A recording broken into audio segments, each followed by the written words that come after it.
नमस्कार. शरद ऋतूमध्ये म्हणजे अर्थात ऑक्टोबर हीट या दरम्यान होणारे जे अनेक उष्णतेचे आजार असतात त्यामध्ये आणखीन एक आजार म्हणजे वारंवार गळवे किंवा बेंड किंवा ज्याला आपण ॲप्सेस म्हणतो ते वारंवार होणं हे अनेक लोकांना तक्रार असते. कधी शरीरावर या बाजूला येईल, कधी या बाजूला होईल, ते बरं होईल, पुन्हा दुसरीकडं निर्माण होईल.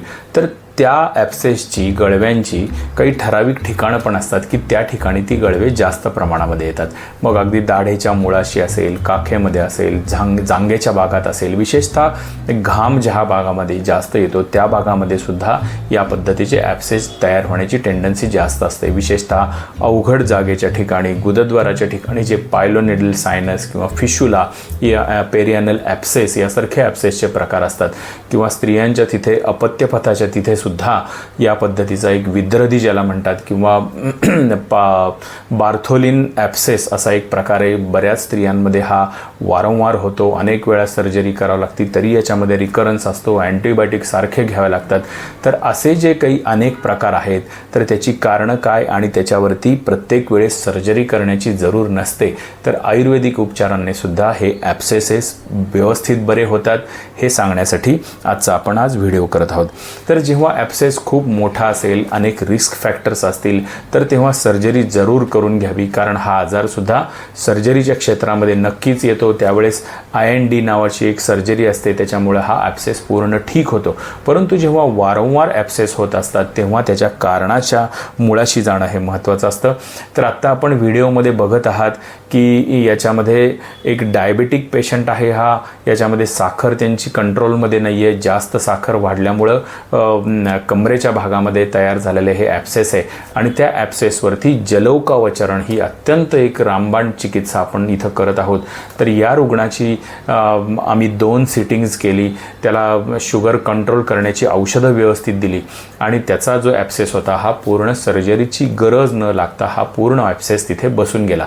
विशेष म्हणजे या रुग्णाला पूर्वी अँटीबायोटिकचा कोर्स देखील करण्यात आला होता तरीसुद्धा त्याचं ॲप्सेस हे काही कारणांनी बरं होत नव्हतं. तर आयुर्वेदिक औषधांची जोड आणि त्यालाही जलौकावचरणाची लीच ॲप्लिकेशनची ट्रीटमेंट. तर ही जळू काय करते मी अनेक व्हिडिओमध्ये आपल्याला सांगितलेलं आहे की ज्याचे जे खोल चॅनल्स असतात ते सगळे क्लिअर होतात, त्याचं पोषण सुधारतं, तिथं औषधं, न्यूट्रिशन हे व्यवस्थित पोचतं. सूज निर्माण करणारे जे घटक असतात, पस निर्माण करणारे जे घटक असतात ते त्यातून शोषले जातात, पस कमी होतो, सूज कमी होते, वेदना कमी होते आणि त्याची साईज ही झपाट्याने कमी व्हायला लागते. तर या पद्धतीने सिटिंग करून या पेशंटची ऑपरेशनपासून सुटका करण्यात आलेली आहे. तर कारणांचा विचार हा नेहमी आयुर्वेदामध्ये अत्यंत महत्त्वाचा असतो. तर याच्यामध्ये मी मगाशी सुरुवातीला सांगितलं तसं उष्णतेने होणारे जे काही रक्तदोष असतात याच्यामुळं बऱ्याचदा त्वचेवरती विद्रधी निर्माण होणं, ॲप्सेस निर्माण होणार. तर याच्यामध्ये उष्णता वाढवणारी कारणं ही आपल्या आहारामध्ये असतात, विहारामध्ये असतात, ऋतूमध्ये असतात दडलेली. तर ती कारणं पाहायला पाहिजेत. खाण्यापिण्यामध्ये स्पायसी, मसालेदार, तिखट गोष्टी जास्त खाणं, खारट गोष्टींचा, फास्ट फूडचा समावेश जास्त प्रमाणात असणं, रात्री अपरात्रीची जागरणं, कुठल्याही पद्धतीचं रुटीन व्यवस्थित नसणं, मद्यपान, मांसाहार याचा समावेश आहारामध्ये जास्त असणं, या सगळ्या कारणांमध्ये शरीरामधली उष्णता किंवा जे तेज महाभूत जे म्हणतात, पंचमहाभूतांचं जेव्हा संतुलन शरीरामध्ये असतं तेव्हा शरीराला आरोग्य प्राप्त होतं. कुठलंही एक महाभूत जर प्रमाणापेक्षा शरीरामध्ये जास्त वाढलं तर त्याची शरीरामध्ये रोगनिर्मिती त्या महाभूतांमुळे व्हायला लागते. तसं उष्णता वाढल्यामुळे त्याचा परिणाम रक्तावरती होतो आणि मग ॲप्सेसेस तयार होणं, विद्रधी तयार होणं, बेंड, गळवे तयार होणं यासारख्या गोष्टी दिसायला लागतात. आणि दुसरं जे असतं ते म्हणजे शरीरामध्ये क्लेद निर्माण होणं. ही प्रक्रिया जेव्हा होते, जेव्हा अग्निमांद्य जास्त होतं, आपमहाभूत जास्त वाढतं तेव्हा शरीरामध्ये क्लेद निर्माण होतो, त्यावेळेस व्याधीक्षमत्व कमी होतं. तर अशा ज्या अवस्था असतात, विशेषतः डायबिटीस सारखी जी अवस्था जी आहे मधुमेहाची, त्यामध्ये सुद्धा या प्रमेह पीडका याला म्हणतात किंवा विद्रधी प्रमाण जास्त प्रमाणामध्ये होतात आणि डायबिटीसच्या पेशंटमध्ये सुद्धा हे ॲप्सेसचं प्रमाण जास्त आपल्याला पाहायला मिळतं.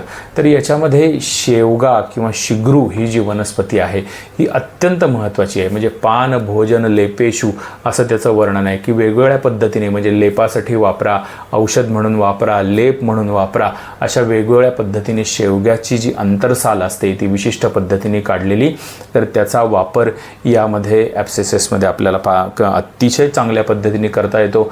वेगवेगळ्या पद्धतीचे गुगुळ आहेत किंवा शिलाजितापासून बनवलेली काही औषधं असतात, ही शरीरातला क्लेद कमी करतात. उष्णता कमी करण्याच्या वेळेसुद्धा वेगवेगळी सुवर्णगैरिकासारखी औषधं आहेत, हळदीसारखी औषधं आहेत किंवा परिपाठादी काढ्यासारखी औषधं आहेत, ही आपल्याला वापरावी लागतात. आणि विशेषतः कुठल्याही आजाराचं कारण काय आहे, त्याचा इतिहास काय आहे, हे आयुर्वेदामध्ये समजून घेतलं जातं. म्हणून त्या रुग्णांना जर लहानपणी गोवर कांजिण्यासारखे आजार झालेले असतील किंवा काविळीसारखा किंवा नागवेडा ज्याला म्हणतात, हर्फीज इन्फेक्शन यासारखे आजार शरीरात झाले असतील, त्याची चिकित्सा जर व्यवस्थित झालेली नसेल तर ती शरीरात साठवून राहिलेली जी उष्णता आहे ही निमित्ताने काही हेतू जेव्हा त्याला मिळतात तेव्हा पुन्हा डोकंवर काढते. जी वेगवेगळे जे ॲप्सेस असतात, म्हणजे अगदी पिंपल्सचे पण ॲप्सेस बनतात, ज्याला सिस्टिक हे म्हणतात, पिंपल्सचे जे प्रकार असतात, तर त्याच्यामध्ये सुद्धा आपल्याला जळवांचा वापर करता येतो, रक्तमोक्षणाचा वापर करता येतो.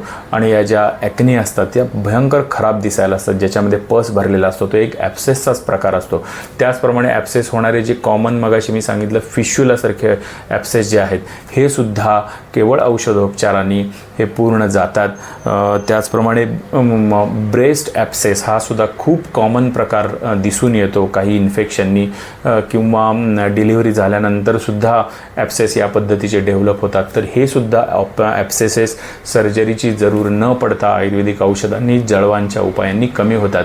एक मुलगी मला आमच्याकडे येणारी पेशंट आठवते की जिचे 4 वेळा बार्थोलिन सिस्ट आणि त्याच्यानंतर होणारे जे काही ॲप्सेस असतात त्याच्या सर्जरीज झाल्या होत्या, परंतु तरी देखील तिचा जॉब असा होता की नाईट शिफ्ट, धकाधकीची सगळी जीवनशैली, खाण्यापिण्याचे सगळे जंक फूड, फास्ट फूड, त्यामुळं निदान जे आहे, हेतू जे आहे बंद होत नव्हते. त्यामुळे वारंवार तिला हे ॲप्सेसेस जे आहेत हे अवघड जागी होणारे, अत्यंत त्रासदायक आणि सर्जरीशिवाय पर्याय नसायचा. तर या पद्धतीचे पेशंटसुद्धा आपल्याकडे आयुर्वेदिक मॅनेजमेंटनी पूर्णच्या पूर्ण बरे झालेले आहेत असा अनुभव आहे. त्यामुळं कुठलंही शस्त्रकर्म करण्याआधी ॲप्सेसच्या बाबतीमध्ये आयुर्वेदिक चिकित्सेचा जरूर विचार व्हावा, हे या निमित्ताने मला नमूद करावेसे वाटते. धन्यवाद.